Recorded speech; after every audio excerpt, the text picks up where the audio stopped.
We haven't done one of these in a while, so while I've still got anything and everything Mercedes-Benz in my head, I thought we'd take a look at this 1986 brochure for the Mercedes-Benz 190.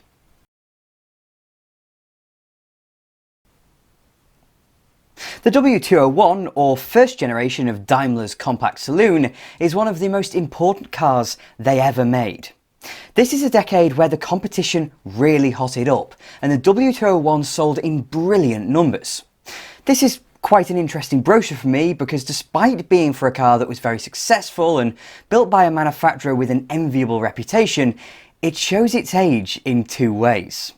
We'll get properly into them when we come across them, but in general, the content shows it's from the mid-1980s, and more importantly, Mercedes-Benz has changed. It's difficult to understate the importance of the 190 to Mercedes history, being the car that brought them closer than ever before to the mainstream. But in this era, it still encapsulated the Daimler-Benz philosophies of old.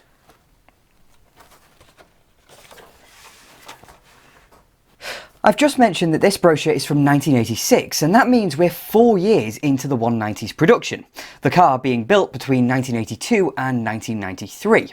But more importantly, this is a UK market brochure that only features the diesels.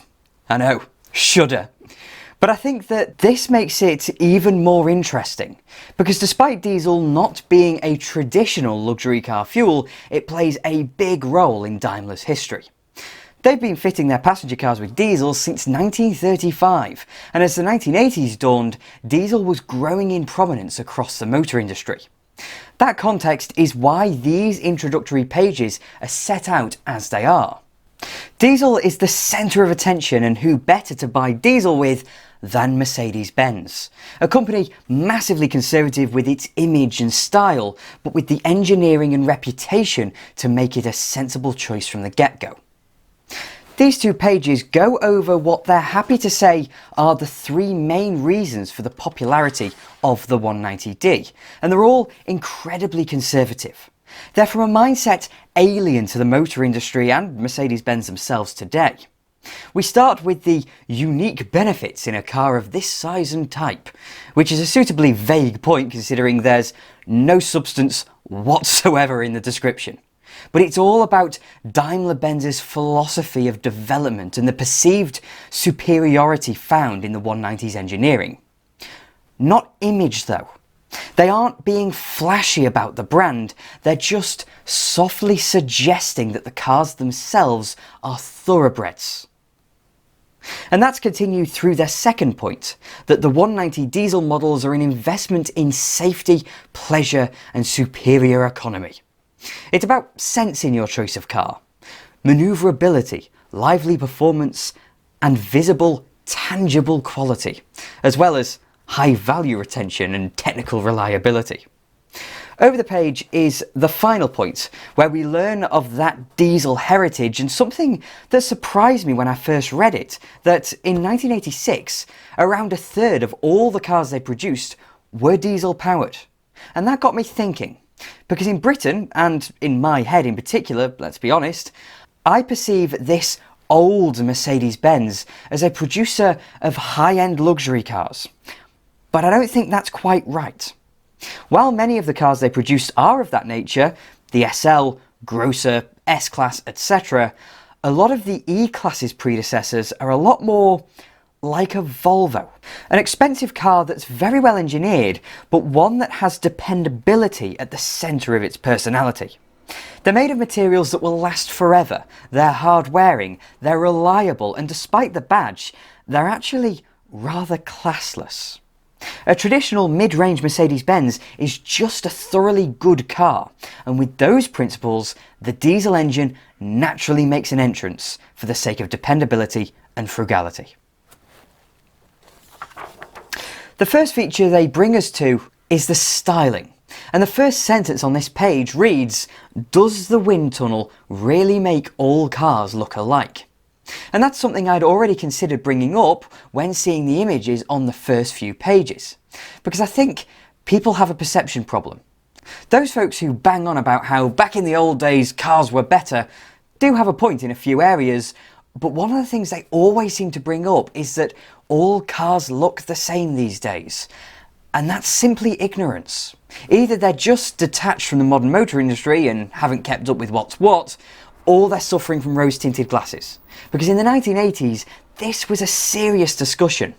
A significant amount of column space was dedicated to everything looking the same. Look at the Rover Metro and Renault Clio, for example, then the Rover 200 and Renault 19. They share the same basic proportions and their front ends. They're very similar. And Mercedes-Benz is bringing this point up because their cars remained very conservatively styled and therefore retained a recognisable Mercedes-Benz character to them. The photograph on this page isn't the best at showing that, though we do have the horizontal ribbed rear lamps. From the front though, there's the wide chrome-laden grille and the three-pointed star. You wouldn't confuse this for anything but a Mercedes-Benz. But on the flip side, there's nothing controversial about the 190. It's just a saloon car. It was in Daimler's interest to produce a car that blended in to a certain point. It comes back to the point I made on the last page that it's just fundamentally well engineered. Manufacturers by and large turned to small frontal areas for the sake of aerodynamics. But because the 190 was well thought out, it has a drag coefficient of 0.33, which is on the same page as the Ford Sierra, a car that made its aerodynamics the centre of its controversial and I think rather ugly styling. The Mercedes could get the same result by virtue of clever design. Efficiency is key, remember, because diesel, and this is where it hots up as we get towards the engines, because 5-cylinder, not technically as good as 6, but they sound phenomenal. You always know when a 5-cylinder car is approaching, and a friend of mine used to have a 5-cylinder Volvo. Best sounding diesel I've ever heard. However, here's where the dating of this brochure begins. In the 1980s, you could get some very good engines and turbochargers became mainstream. But here are 2 diesel engines in a brand new car built by a company that promises you they're at the cutting edge of solid engineering, producing a maximum of 90 brake horsepower. The 2 engines are either a 2-litre 4 or a 2.5-litre 5-pot, and they aren't turbocharged yet. The equivalent BMW, on the other hand, did have a turbo diesel, which blew these out of the water. 18 and 14.8 seconds to 60 was glacial even in the mid-80s. For reference, my little Metro would easily outpace one of these, and even a 1-litre Metro would give them a good race. They are very efficient, but the aging gets worse. Not just because they actively shun the turbocharger, but because they say direct injection is not the best system. Of course, engineering takes time to perfect, but this is an artifact of history. Yes, these engines have a great reputation for their tractability and dependability, but surely there's a line where your expensive new Mercedes-Benz needs slightly more poke to drive as well as it looks and feels, especially when the 2-litre only has a 4-speed gearbox. I suppose torque is the saviour here. It's at this point where I'd like to properly bring in BMW and the E33 series, launched around the same time as the 190. The fact the 190 was a new concept, a baby Benz to many, put Daimler in more direct competition with the Bavarians. BMW had only really taken on its present persona in the mid-1960s, so while already being monstrously successful, remained very much in the shadow of Mercedes-Benz. The 190 brought Mercedes down the ranks to somewhere still above the E30, but on the same page. But despite the fact I prefer the E30, we can see a very different level of engineering in the 2 cars. For starters, the drag coefficient I just mentioned. The E30's was 0.36 compared to 0.33 for this. But the reason I want to bring the E30 into the discussion right now is the suspension, because it wasn't that sophisticated, just simple trailing arms. But the 190, despite having nowhere near the same reputation as a driver's car, has a multi-link rear end. As a result, it's more predictable, sure-footed and safer than its closest BMW rival. In the brochure itself, this is where we've gotten past any negativity I could have, and we're getting some of the best shots of this car. It's such a smart thing with these wheel trims, just brilliantly understated. But back to the suspension, and it fairly proclaims the 190 to have the latest in suspension systems, setting new standards of ride quality. An independent multi-link system was still massively unusual in this period. In fact, I can't think off the top of my head of another manufacturer that was using one. Loads were doing independent rear ends, but not with multi-links. So if you can think of one, then let me know. Here's the ultimate in the ageing of this brochure. There will have been a huge amount of computer involvement in the 190's design, and modelling of performance and geometry will have been at the centre of that. But the basic level of this graphic, placed in here to appear modern, is hilarious. There are so few data points in here, but of course, we're in the future. On the previous page we did have a bit about sports car qualities, but it was caveated by stating that the 190D is not a sports car. That, and one of the focuses throughout this segment being comfort, is so at odds with the Mercedes-Benz of today.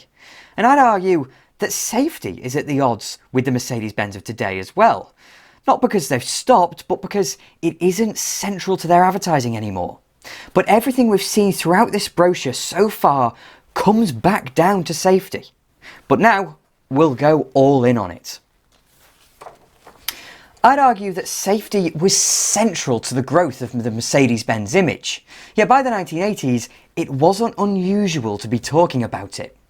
We'd seen since the late 1960s its growing prominence in the United States, and even the cheapest of cars featured some safety measures beyond what was legally required by the early 80s.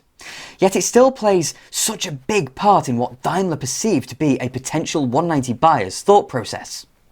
It comes back to that point I made before about solidity and conservatism, and proving that even the smallest car they made was designed with those principles in mind. The 190 is fitted with ABS and seatbelt pretensioners. Plus, they're more than happy to show you an offset crash. I emphasise the offset because that wasn't the done thing. In Europe, cars had to undergo a full frontal crash and show the vast majority of 80s cars an offset crash, and they just fold up into scrap. I don't know how many that picked up this brochure would have been able to make that distinguishment, but I think it also shows an expected level of intelligence. Daimler-Benz aren't patronising the reader and reminding them of others' standards, just that Mercedes-Benz standards are as good as it gets.